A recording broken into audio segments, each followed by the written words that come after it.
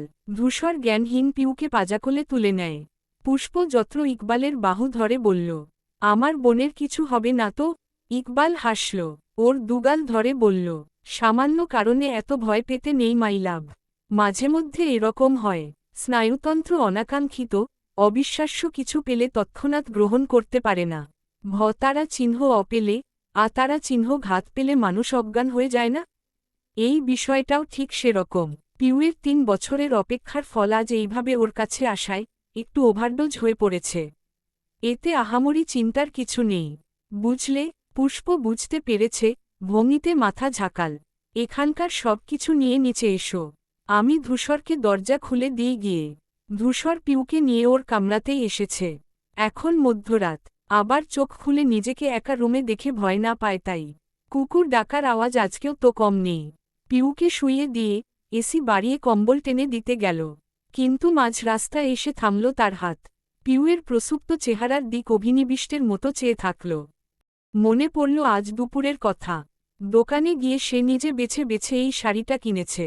প্রত্যেকটা শাড়িতে পিউকে কল্পনা করেছে। কিন্তু যখন এটা হাতে নিল, কল্পিত পিউয়ের ললিত মুখখানির শোভা হুড়মুড় করে 4 গুণ বেড়ে যায়।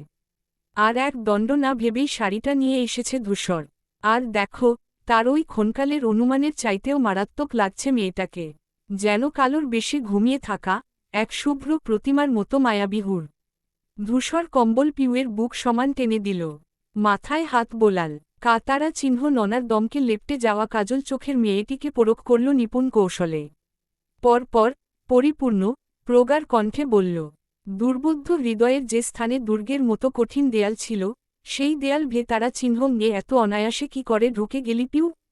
হৃদয়ের চৈত্রের তাপদাহে জলসিক্ততা হারানো মরুভূমির আঙিনায় এক পশলা বৃষ্টি হয়ে কেন নেমে এলি? এখন, সারাজীবন এই কঠোর, নির্লিপ্ততা, আনরোমান্টিক মানুষটাকে সহ্য করতে পারবি? পারবি তার পাথরের হৃদয়ের প্রকোষ্ঠে রাখা প্রচণ্ড, অথচ অপ্রকাশিত ভালোবাসাটাকে মেনে নিতে? ধূসর বেশ অনেকক্ষণ মাথায় হাত বুলিয়ে দিল।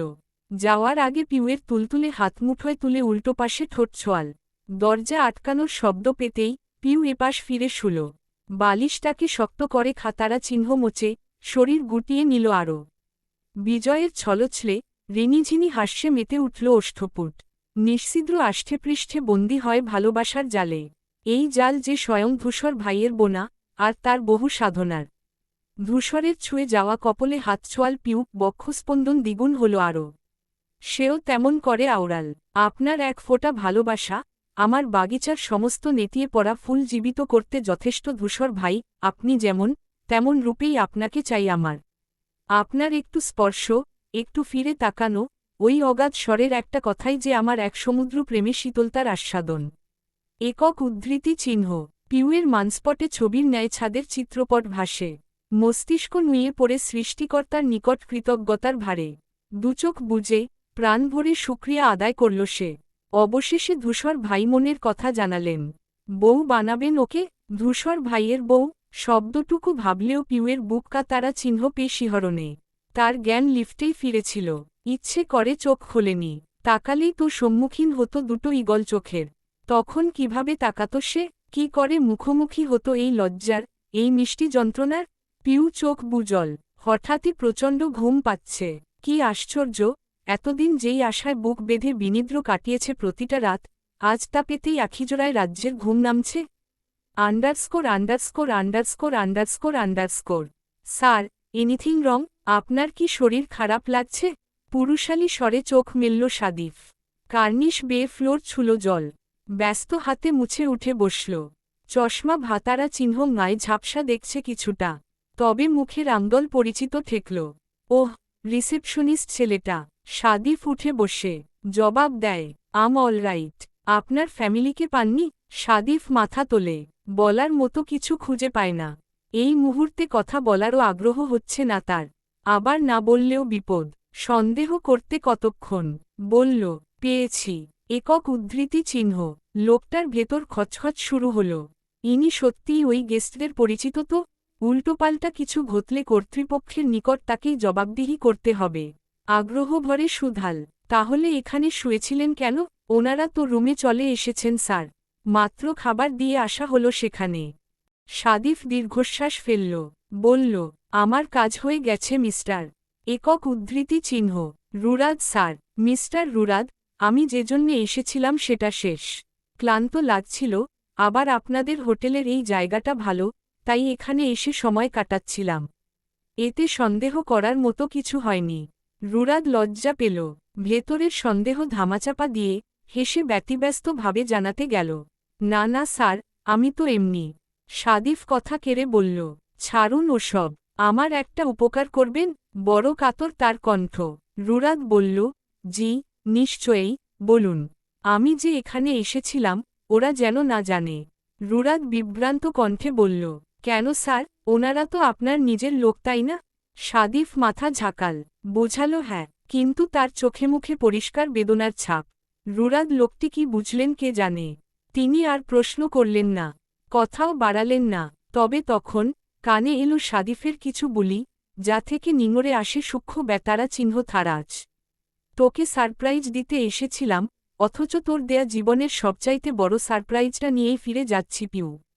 একক উদ্ধৃতি চিহ্ন, পিউ গভীর ঘুমে তলিয়ে। পুষ্প এসে ডেকে তুলল, শাড়ি পাল্টে মেকআপ উঠিয়ে একেবারে খাইয়ে দিয়ে ঘরে গেল নিজের। পুরোটা সময় পিউ টলেছে। পুষ্প বিস্মিত না হয়ে পারল না। এরকম একটা দিনে একটা মেয়ে এত ঘুমায় কি করে? ইকবাল যেদিন তাকে একসেপ্ট করল, তার তো গোটা সপ্তাহ উত্তেজনায় ঘুম আসেনি। পিউটা যে কি! পিউ গুটিসুটি মেরে কোলবালিশ জড়িয়ে আবার ঘুমোয়। এর মাঝে ধূসরের মুখখানি আর দেখা হয়নি। যখন চোখ খুলল, তখন কাকভোর। চারপাশে ঠিকঠাক আলোও ফোটেনি, অথচ ফোন বাজছিল সমানে। শব্দে ডিভানে ঘুমানো ধূসর ও নড়েচড়ে ওঠে। ঘুমে ব্যাঘাত পাওয়ায় কপালে ভেসে ওঠে ভাঁজ। ফোন বালিশের নিচে ছিল। ভাইব্রেটের শব্দ বিদ্যুৎ গতিতে কানে পৌঁছাল পিউয়ের। ধূসরের ঘুম না ভাতারা চিহ্ন নিয়ে, তাই তড়িঘড়ি করে ফোন সাইলেন্ট করল। স্ক্রিনে বাবার নম্বর দেখে উজ্জ্বল হাসল সে। রিসিভ করতেই আমজাদ হৈ হৈ কণ্ঠে বললেন, শুভ জন্মদিন আমার ছোট মা। খুব সুখী হও জীবনে। একক উদ্ধৃতি চিহ্ন। পিউ আহ্লাদে গলে পড়ল, সচেতনভাবে ফিসফিস করে বলল, থ্যাংক ইউ আব্বু। আমজাদ আরও কিছু বলবেন, অথচ হা করার আগেই ফোন ছমে তারা চিহ্ন রে নিলেন মিনা। জন্মদিনের শুভেচ্ছা জানালেন। একে একে ওই একটা ফোন থেকেই প্রত্যেকে তাকে উইশ করল। আমজাদ আর ভাগেই পেলেন না। বারবার বলছিলেন, আরে তোমরা ফোন করো না, আমার মেয়ের সাথে আমায় কথা বলতে দাও। কেউ কথা কানেই তুলল না। সবাই ব্যস্ত আলাপে। ধন্যবাদ দিতে দিতে পিউয়ের হাঁপিয়ে যাওয়ার অবস্থা প্রায়। ধূসর বিরক্ত না হয়, তাই আস্তে আস্তে কথা বলছে সে। পিউ সবার সাথে কথা শেষ করতে করতে আলোয় আলোয় প্রকৃতি ভরল। ফোন রাখতে যাবে এর মধ্যে আবার রিংটোন বাজে। আজমল কল দিয়েছেন। গত দুদিন হল রাঙামাটি ফিরেছেন তিনি। পিউ রিসিভ করলে সেও লম্বা একটা শুভেচ্ছা জানাল। জিজ্ঞেস করল, কি চাই? পিউ জানাল, তুমি পরের বার এলে নেব। পরিবারের সবার সাথে আলাপ শেষে বুক ভরে শ্বাস নিল সে। একটা মেয়ে ঠিক কতটা ভাগ্যবতী হলে অমন একটা পরিবার পায়। পায়ে ধূসর ভাইয়ের মতো একজন ভালোবাসার মানুষ। ফোন পাশে রেখে আর চোখে ডিভানের দিক চাইল পিউ। ধূসর টানটান হয়ে ঘুমিয়ে সেখানে, শুধু মাথাটা ঘোরানো ফোমের দিক। পিউ নিঃশব্দে বিছানা থেকে নামল। পা টিপে এগোল ওদিকে। ধূসরের মাথার কাছে ফ্লোরে বাবু হয়ে বসল। তারপর গালে হাত দিয়ে চেয়ে রইল তার তামাটে মুখমণ্ডলে। ফেলে আসা ৩ বছরে এই চোখ, এই নাক, এই ঠোঁট, এই গোটা মুখের গড়ন মুখস্থ করে ফেলেছে সে। যদি কেউ বলে চোখে কাপড় বেঁধে ধূসর ভাইকে আঁকতে হবে, নিঃসন্দেহে জয়ী হবে পিউ। আচমকা ধূসর চোখ মেলল। গভীর 2 লোচন প্রকট করে তাকালো পিউয়ের দিকে। হঠাৎ এইভাবে ওকে এত কাছে দেখে একটু চমকেছে, তবে সামলেছেও দ্রুত। হঠাৎ এইভাবে তাকানোয় পিউ ঘাবড়ে হেলে গেল পেছনে। ধূসরের ভ্রুয়ের মাঝে গাঢ় ভাঁজ পড়ল। গম্ভীর গলায় সুধাল, আমাকে দেখা ছাড়া তোর আর কাজ নেই? পিউ থতমত খায়, জিভে ঠোঁট ভেজায়। কি বলবে বুঝে উঠল না। তাড়াহুড়ো করে উঠে ছুটে বেরিয়ে গেল নিজের রুমের উদ্দেশ্যে। ফোনটাও নিল না। ধূসর বোকার মতো কিছুক্ষণ চেয়ে থাকল দোরের দিক। তারপর দীর্ঘশ্বাস ফেলে উঠে বসল। কালকের পরেও এই মেয়ের ওকে এত ভয়? সাদিফ যখন বাড়ি ফিরল তখন চারপাশ নিস্তব্ধ। শুধু বসার ঘরের আলো জ্বলছে, বাকি সব অন্ধকার। কেউ ঘুম থেকে ওঠেনি হয়তো। সে চুপচাপ নিজের ঘরে যায়, দরজা আটকে দেয়। জবা বেগম ঠিকই টের পেয়েছেন। কিছু লাগে কি না জিজ্ঞেস করতে পেছনে পেছনে এলেন, তার আগেই দরজা আটকাতে দেখে থমকালেন। ছেলে ক্লান্ত ভেবে আবার ফিরে গেলেন না ডেকে। সেই ভোর থেকে দুপুর গড়াল, সাদিফ নিচে নামেনি। সুইচ অফ, ফোনে কোনো কল ঢোকেনি। রাদিফকে ডাকতে পাঠালেও সে আসেনি। শেষে চিন্তিত হয়ে পড়লেন সকলে। জবা নিজেই খাবার গুছিয়ে উঠে এলেন 3 তলায়। রাদিফ ডেকে যাওয়ার পর আর উঠে দরজা লাগায়নি সাদিফ। জবা ভেতরে ঢুকে খাবারের প্লেট টেবিলে রাখলেন। সাদিফ উপুর হয়ে বিছানায় ঘুমিয়ে, গায়ে তখনকার সেই প্যান্ট শার্টটাই। জবা বেগম কপাল কোঁচকালেন। অবাক লাগছে ওনার, এত গোছানো পরিপাটি নিট এন্ড ক্লিন ছেলে সাদিফ, অথচ জার্নি করে এসেও জামাকাপড় ছাড়েনি আজ। ও তো সকালে রেখে যাওয়া গ্যাঞ্জিটাও অফিস থেকে পরে না। শরীরটা কি একটু বেশিই কাহিল? তিনি এসে ওর মাথার কাছে বসলেন। আস্তে করে ডাকলেন, সাদিফ, খাবি না বাবা? সাদিফ মাথা তুলল না, নড়ল না। জবা আবার ডাকলেন। বেশ কয়েকবার ডাকার পর সাদিফ ভ্রু কুঁচকে চায়। চোখে মুখে ঘুমানোর রেশের বদলে দেখা যায় বিরক্তি। ভাতারা চিহ্ন না কণ্ঠে শুধায়, তোমাদের সমস্যাটা কি আম্মু? একটা মানুষকে একটু শান্তি দিতেও এত কষ্ট তোমাদের? একটা দিন বাড়িতে নিজের মতো কাটাবো তারও উপায় নেই? জবা বেগম ভেতর ভেতর আহত হলেন। পরমুহূর্তে সাফাই দেয়ার ভঙ্গিতে বললেন, তুই না খেয়ে আছিস বলেই। সাদিফ কথা কেড়ে নিল, উঠে বসল, তপ্ত কণ্ঠে বলল, এক বেলা না খেয়ে থাকলে আমি মতারা চিহ্নরে যাব না। তোমরা এত ডাকাডাকি না করে আমায় প্লিজ একা থাকতে দাও। এত আহ্লাদ আমার সহ্য হচ্ছে না। একক উদ্ধৃতি চিহ্ন। জবা বেগম হতবাক হয়ে পড়লেন। প্রথমবার সাদিফ তার সাথে উঁচু গলায় কথা বলল। চোখ ছলছল করে উঠল ওনার। নিঃশব্দে রুম ছেড়ে বেরিয়ে গেলেন। খাবার পরে রইল টেবিলে। সাদিফ মায়ের যাওয়ার দিক অসহায় চোখে তাকায়। তারপর সহস্তে মাথার চুল খাতারা চিহ্ন মুছে ধরে। শ্রান্ত ভঙ্গিতে পিঠ হেলিয়ে দেয় দেয়ালে। বারান্দার গ্রিল গলে চোখ যায় দূরে। সেই সূর্যের উজ্জ্বল রশ্মির দিক চেয়ে আওড়ায়। তোকে ভালোবাসা আমি কোনো দিন বন্ধ করব না পিউ। তবে বন্ধ করব এই ভালোবাসা তোকে বোঝাতে চাওয়ার চেষ্টাটুকু। একক উদ্ধৃতি চিহ্ন। ইকবাল হাসছে, একবার পিউকে দেখে, আরেকবার ধূসরকে দেখে। যতবার ওর দিক চোখ পড়ছে তার সাদা দাঁত দেখতে পাচ্ছে ওরা। পিউ কয়েকবার জিজ্ঞেস করল, কি হয়েছে, হাসছেন কেন? ছেলেটা দুপাশে মাথা নাড়ে তখন। কিছু বলে না, শুধু হাসে। পিউ শেষমেশ হাল ছাড়ল, আর জিজ্ঞেস করবে না, সিদ্ধান্ত নিল। ও তো আর জানে না গতকাল তার আর ধূসরের সমস্ত কাণ্ডকারখানা মনে করেই হাসছে ইকবাল। ধূসরের সামনেও বারবার একই কাজ করলে সে রে তারা চিহ্ন গেমেগে বলল, গাধার মতো হাসবি না। ইকবাল যুক্তিবিদের মতো বলল, তোর মতো জ্ঞানীর কাছে এরকম ভুলভাল কথা আশা করা যায় না ধূসর। গাধারা কিন্তু কখনো হাসে না। একক উদ্ধৃতি চিহ্ন। এদিক থেকে স্ট্রং হল পুষ্প। সে সম্পূর্ণ স্বাভাবিক। তার চেহারার ভাবগতি আগেও যেমন ছিল এখনও তাই। যেন জানেই না কিছু। কেবল সকালের নাস্তা সেরেছে 4 জন। আর সেই নাস্তার টেবিলেই ইকবাল গমগমে গলায় জানাল, আজকের সম্পূর্ণ দিন পিউয়ের মন মতো হবে। মানে ও যা চাইবে, যেখানে যেতে চাইবে তাই তাই হবে। পিউ এতক্ষণ গুটিয়েছিল ধূসর পাশে বলেই। মানুষটাকে দেখলেই গতকালকের সব কথা মনে পড়ে। লজ্জা লাগে, অথচ এই ঘোষণায় মুহূর্তে লাফিয়ে ওঠে। প্রশ্ন ছাড়াই বায়না ছড়ে, প্রথম দিনের মতো ট্রলার করে ঘুরবে। ধূসর মানা করতে গিয়েও করল না। তবে নাক চোখ কুচকে ওর দিক চেয়েছিল কিছুক্ষণ।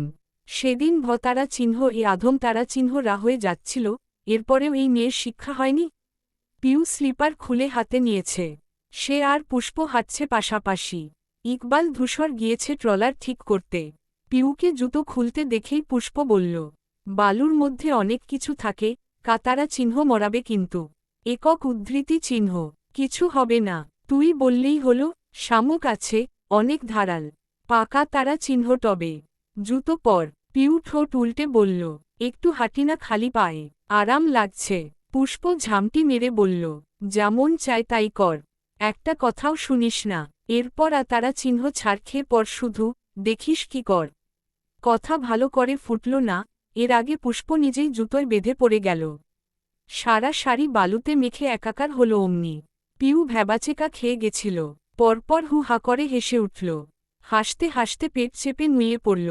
পুষ্প বেতারা চিহ্ন পায়নি, তবে দুহাত আর তার নতুন শাড়ির পারে বালু ভারতে ভীষণ দুতারা চিহ্ন পেয়েছে। সাজগোজ উঠে যাওয়ার কষ্ট তো আছেই। বালুমাখা কাপড়চোপড় দেখে নাক শীতকাল সে। পিউ হাসতে হাসতে টেনে টেনে বলল, এই জন্যেই কবি বলিয়াছেন, অপরের জন্য গর্ত তারা চিহ্ন রিলে, সেথা নিজেকেই পড়িতে হয়। পুষ্প ধমতারা চিহ্ন দিল। চুপ কর, হাসি থামিয়ে আমাকে তোলো। ধূসরের ফোন এলে একটু দূরে গিয়ে দাঁড়াল সে। আশেপাশের ট্রলারের ইঞ্জিনের শব্দে তেমন পরিষ্কার আওয়াজ পাচ্ছিল না সেখানে। পুষ্প সমুদ্রের লবণ পানি দিয়েই হাত পা যতটা পারল ধুয়েছে। ধূসরকে দেখেই পিউ ছুটতে ছুটতে তার কাছে এলো। পুষ্প পেছনে থেকে সাবধান করল, পিউ, খবরদার কাউকে বলবি না। একক উদ্ধৃতি চিহ্ন, কে শোনে কার কথা। পিউ দৌড়ে ওর কাছে এসে থামে। ধূসর কথা শেষ করে পিঠ ফিরিয়ে তাকায়। পিউয়ের আদল দীপ্তিময়, গোলাপি ঠোঁটের চারপাশে স্ফূর্তি। এসেই বলল, ধূসর ভাই, জানেন কি হয়েছে?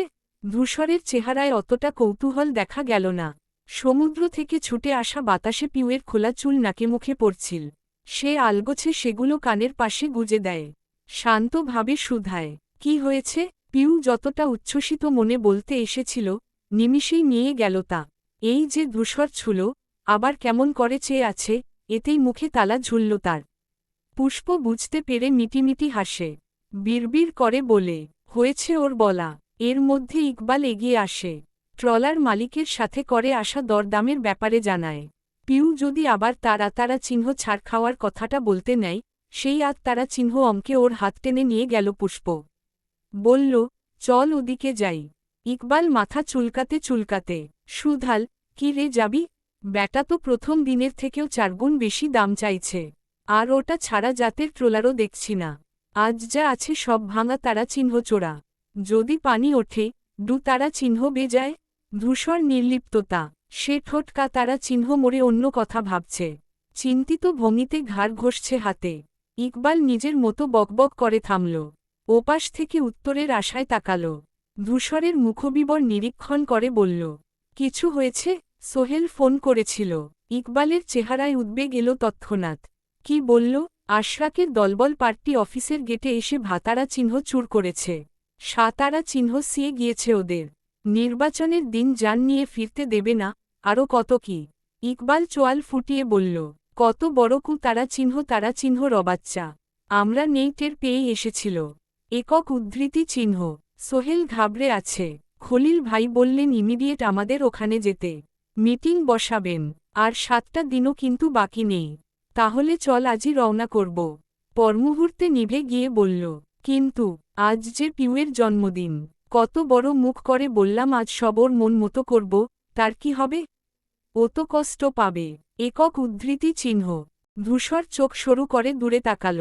পিউ আর পুষ্প সমুদ্রের ঢেউ একে অন্যের গায়ে ছেটাচ্ছে। খিলখিল করে হাসছে দুজন। সেখানে আরও 10 মানুষ।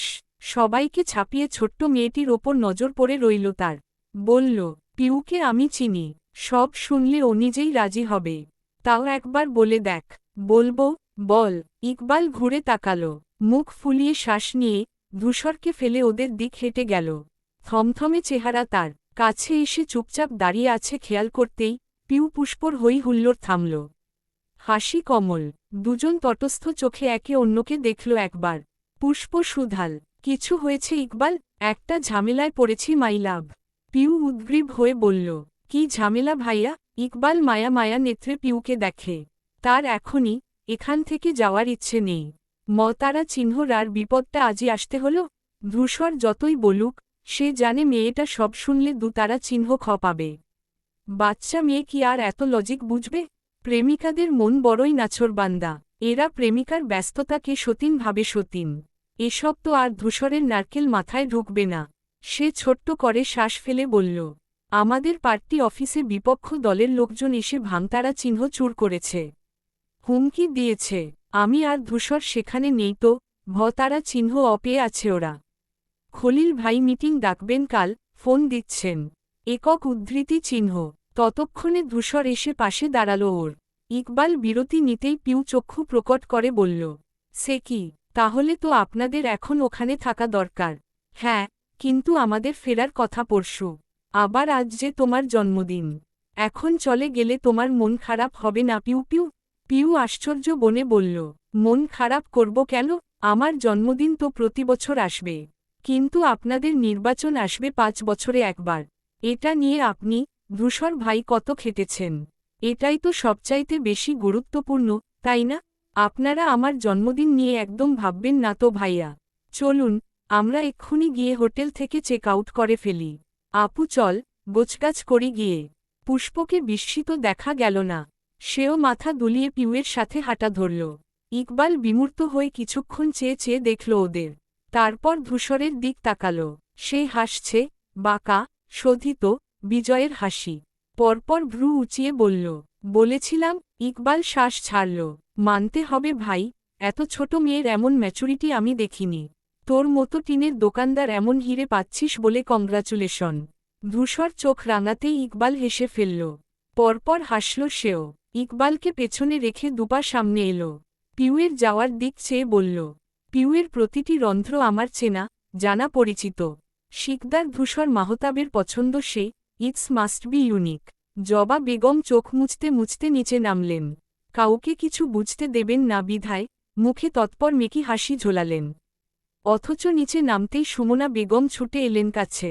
আনন্দ চিত্তে বললেন, শুনছ আপা, কাল ওরা ফিরছে। জবা বেগমের অন্তরের মেঘটা মুহূর্তেকে তারা চিহ্নটে গেল। সদ্য ঝোলানো মিথ্যে হাসি প্রকাণ্ড হল। গদগদ হয়ে বললেন, সে কি, ফোন করেছিল নাকি? হ্যাঁ, কেবল কথা হল। যাক বাবা, ঘরটা আবার হৈ হৈ করবে। একক উদ্ধৃতি চিহ্ন।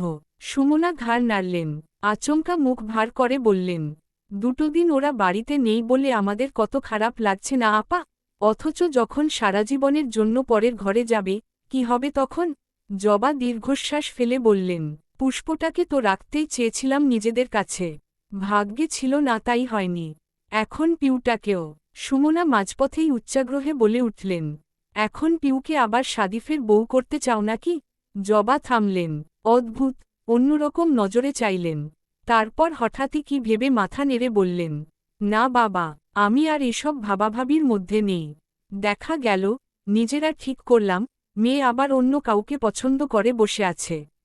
একই ঘটনার পুনরাবৃত্তি আর চাই না বাপু। Underscore underscore underscore underscore underscore. Piu সদর গেট থেকেই মাকে ডাকতে শুরু করল। মেজো মা, সেজো মা, ছোট মা, চিল্লিয়ে সবাইকে ডেকে ডেকে মাথায় তুলল বাড়ি। ফিরতে ফিরতে সন্ধে পার হয়েছে ওদের।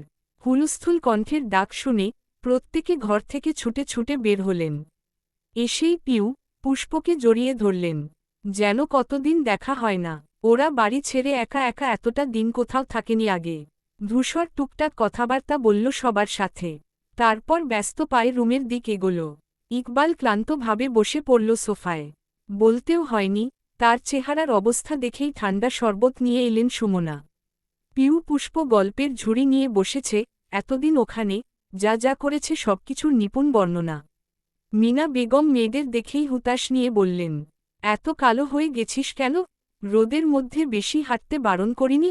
পিউ পুষ্প একে অন্যের দিক চাইল। তারপর হু হা করে হেসে উঠল। আগেই জানত মিনা এরকম বলবেন। রাস্তায় মায়ের এই কথাটাই বলতে বলতে আসছিল ওরা। নিমিষে বাড়িটা ভরে উঠল, হলো প্রাণবন্ত। ওরা বাড়ির সবার জন্য টুকিটাকি কেনাকাটা করে এনেছে। রিক্ত আর রাদিফ তাদের খেলার জিনিসপত্র নিয়ে ছুটল ঘরে। অথচ এদের মধ্যে সাদিফ কোথাও নেই। পিউ চোখে চোখে অনেকক্ষণ খুঁজেও পেল না। অদ্ভুত ব্যাপার, ছেলেটা ওকে উইশও করেনি। না মেসেজে, না কলে। এমনকি প্রতিবার ওর ছবি দিয়ে টাইমলাইনে পোস্ট করে, এবার সেটাও করল নাম ভুলে গিয়েছে হয়তো। কাজের যা চাপ। পিউ সুধাল, সাদিফ ভাই কি অফিসে? জবা বেগম বললেন, না, বাড়িতেই। সে অবাক কণ্ঠে বলল, তাহলে নিচে এলেন না যে? আমরা এসেছি শুনলে তো ঘরে থাকার কথা না। মিন